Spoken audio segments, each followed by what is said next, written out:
The lights dimmed in the auditorium as the next contestant walked onto the stage. 12-year-old Michael Torres shuffled forward, his worn sneakers squeaking against the polished floor. The shoes were clearly too large for his small feet, handed down from someone who had outgrown them long ago. His jeans were faded, his shirt pressed but visibly old, and his hair was neatly combed though clearly cut at home. But it was his eyes that caught everyone's attention. They held a depth of emotion that seemed far too heavy for someone so young. Simon Cowell leaned back in his judge's chair, arms crossed in his trademark pose of skepticism. Beside him, the other judges offered encouraging smiles, but there was an unmistakable tension in the air. They had seen thousands of auditions, and something about this boy's quiet demeanor suggested his story ran deeper than most. "What's your name?" Simon asked, his voice carrying across the silent arena. "Michael Torres, sir," the boy replied, his voice barely above a whisper. The microphone caught the tremor in his words. "And how old are you, Michael?" "I'm 12. What are you going to sing for us today?" Michael paused, swallowing hard. "I'm going to sing, Somewhere Over the Rainbow. It was my mom's favorite song." The past tense didn't go unnoticed. One of the judges leaned forward, her expression softening. "Was?" she asked gently. Michael nodded, his small hands clasped tightly in front of him. "My mom passed away 3 months ago. She had cancer. Before she died, she made me promise I would come here and sing.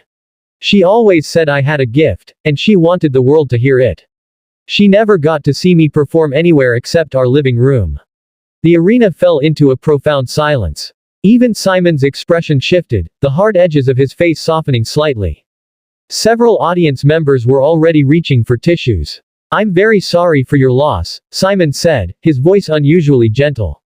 "That must be incredibly difficult. Are you sure you're ready to do this?" Michael nodded firmly, and for the first time, there was steel in his young voice. "I made her a promise. She believed in me when nobody else did.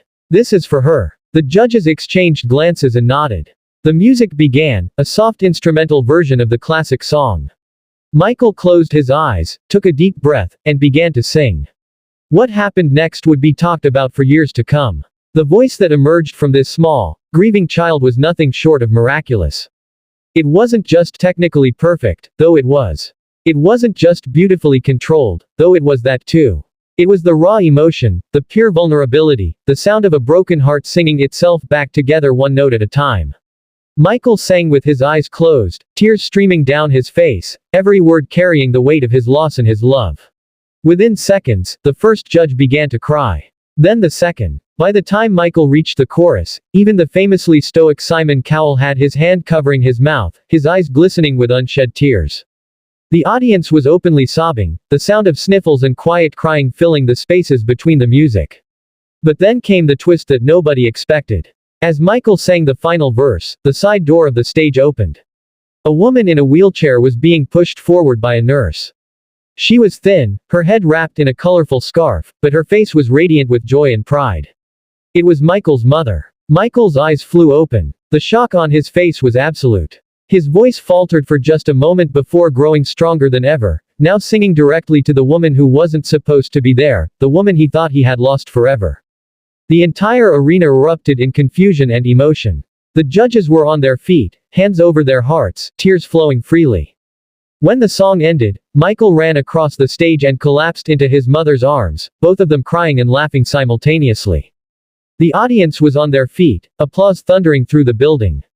Simon walked onto the stage, microphone in hand, his own eyes red. "Michael," he said, his voice thick with emotion, "can you explain what's happening right now?"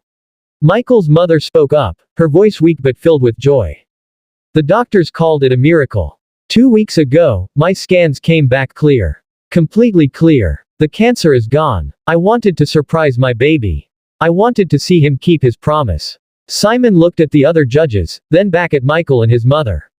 Without saying a word, he walked to the judge's table, raised his hand, and slammed it down on the golden buzzer. Golden confetti exploded across the stage as the iconic music played. Michael and his mother held each other tightly, both sobbing with joy, as the entire arena celebrated not just an incredible talent, but a miracle of life and love.